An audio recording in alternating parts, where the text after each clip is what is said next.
E aí, senhoras e senhores, sejam muito bem-vindos a mais um Por Mais Simples Que Seja. Nessa semana, semana 3 do nosso progresso, a gente vai estar trazendo no Manual da Comunicação e vulnerabilidade. Como é que a gente pode utilizar essas duas ferramentas para fazer o bem e dialogar de uma forma mais tranquila? Para quem não me conhece, meu nome é Fernando Pinto e eu tô aqui com Emanuele Brito todas as semanas no Instagram a partir das 20 horas, trazendo para vocês a live do Por Mais Simples Que Seja. Toda semana também a gente tem aqui no YouTube o nosso resumão do conteúdo que foi levado para lá. Então, fiquem ligados, deixe seu like, compartilhe o vídeo com aquele seu amigo que você sabe que precisa desse conteúdo. Não se esqueça também de se inscrever e deixar os comentários com os temas que você pode querer ver nas próximas semanas. Então vamos lá? Vamos começar? Vem comigo, por mais simples que seja. Ok, pessoal, então, a primeira ponte que a gente vai fazer hoje é falar sobre o julgamento.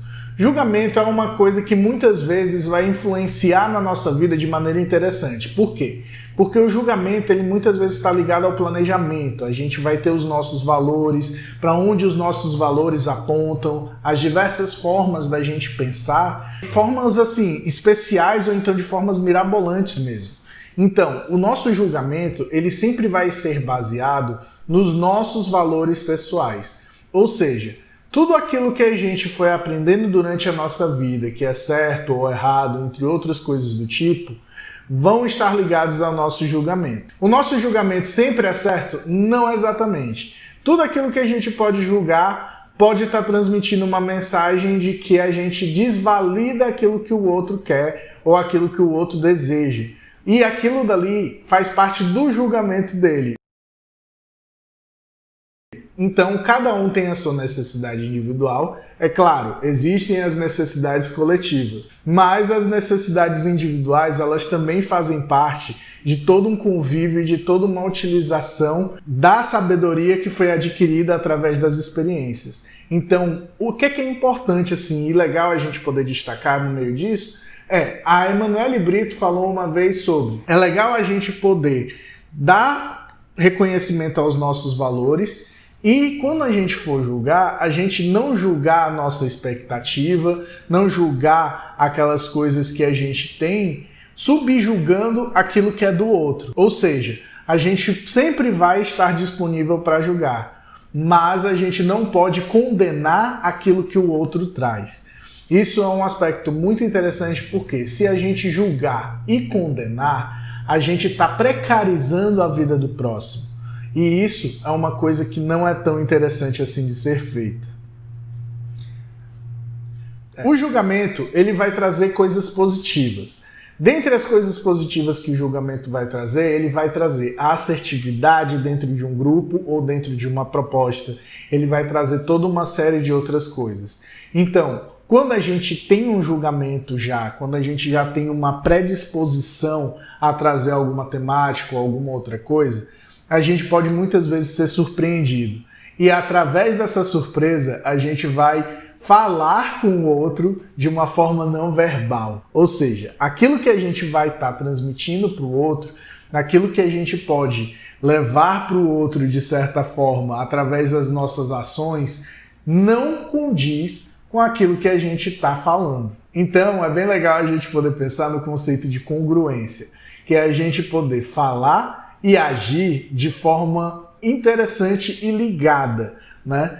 Dessa maneira, a gente vai se dar a liberdade de ter uma vida cada vez melhor, de ter uma vida que faça sentido pra gente.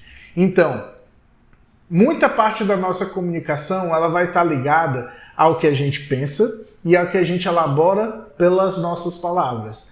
Mas a maior parte da nossa comunicação está ligada ao nosso comportamento, como o nosso corpo reage ao que a gente está fazendo. Então, quando a gente vê alguns vídeos, como por exemplo do Vitor do canal Metaforando, entre outras pessoas, a gente vai começar a perceber que a nossa comunicação não verbal, ela consegue trazer muita coisa.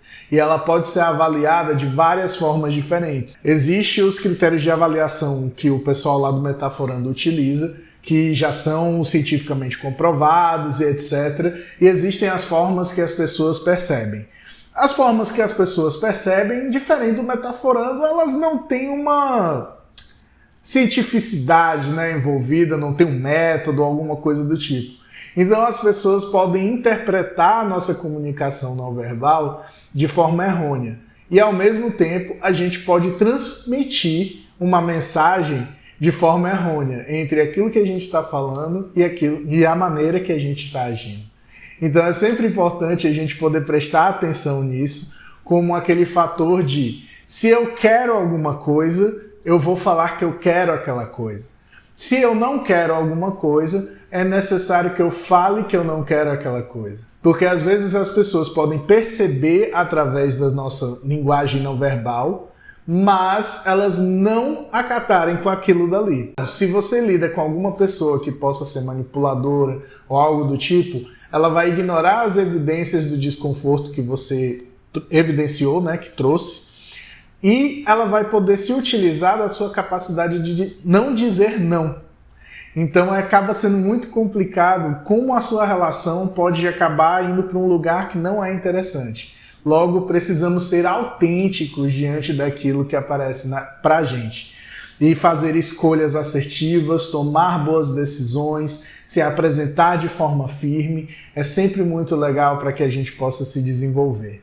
Relacionando agora a vulnerabilidade também com o tópico da presença, é bem interessante a gente poder pensar que quando a gente está vulnerável, né, quando a gente está dentro de uma relação, existem diferentes escalas de envolvimento. Existem aqueles diálogos que são difíceis de se ter, onde as duas pessoas se sentem desconfortáveis, as duas pessoas se sentem vulneráveis àquilo que o outro pode falar.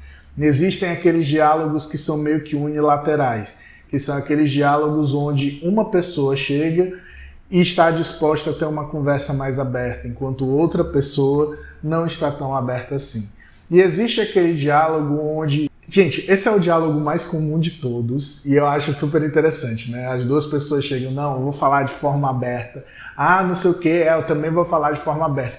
E as duas pessoas se travam no meio desse diálogo. Então vamos lá. É sempre legal a gente poder pensar que o primeiro tipo de diálogo que eu falei, onde as duas pessoas se sentem desconfortáveis em falar sobre algum tema, mas elas estão ali dispostas a superar esse medo, essa é a forma mais ideal da gente poder dialogar. Por quê? Através da vulnerabilidade, a gente vai dar uma abertura para que o outro possa nos tocar, nos atingir. E através dessa abertura, se a outra pessoa for sincera, ou então ela for autêntica a um ponto de não cobrar, ou então não exigir um script a ser seguido, essa pessoa vai poder nos dar a liberdade de ser, e ao mesmo tempo onde nós podemos ser, nós damos a ela a liberdade de ser também diante de nós. É verdade. E essa comunicação entre duas pessoas de forma presente, de forma ativa, de forma atenta, essa sim é uma comunicação feita plenamente do coração. Quando a gente conecta de forma interessante essas duas pessoas, a gente começa a fazer uma vivência diferenciada da vida, onde mesmo que a conversa seja difícil, nenhum dos dois lados vai sair magoado, machucado ou algo do tipo. É sempre legal a gente poder enaltecer esse tipo de diálogo ou então esse tipo de relação, porque essas relações são as relações que nos trazem maior maturidade e a maior liberdade para poder também alcançar outras pessoas com esse tipo de comunicação. Com quantas pessoas você se comunica assim na vida? De parar, dar um tempo, sentar, poder ter conversas difíceis ou conversas que sejam mais tranquilas. Quantas vezes a gente consegue ver na sociedade que a gente está vivendo dentro de um âmbito de comunicação que é muito extremo? Ou você faz parte de um lado ou você faz parte do outro. E se as pessoas não tiverem como lhe acolher, você ou se ausenta ou tenta retirar aquela pessoa do ambiente. Nós todos somos seres diferentes. E as nossas diferenças são o que fizeram o mundo se desenvolver até agora. Independente da forma que seja, através do diálogo, ou através da complementariedade, ou através do crescimento encontrar um espaço comum, uma interseção entre os conflitos. Mas a gente cresce diante das adversidades. A gente cresce através do diálogo e da união entre dois lados. Esse é o recado que eu tenho hoje para vocês. Muito obrigado a todos pela atenção. Não se esquece de mandar esse vídeo para algum amigo, curtir, deixar o seu comentário, que a gente agradece o seu apoio. E quando se inscrever, não se esquece do sininho para receber as notificações e não perder os próximos vídeos. Esse vídeo faz parte do Manual da Comunicação e em breve a gente está com um manual novinho para vocês, tá bom? Uma boa semana para vocês, um grande abraço, fui!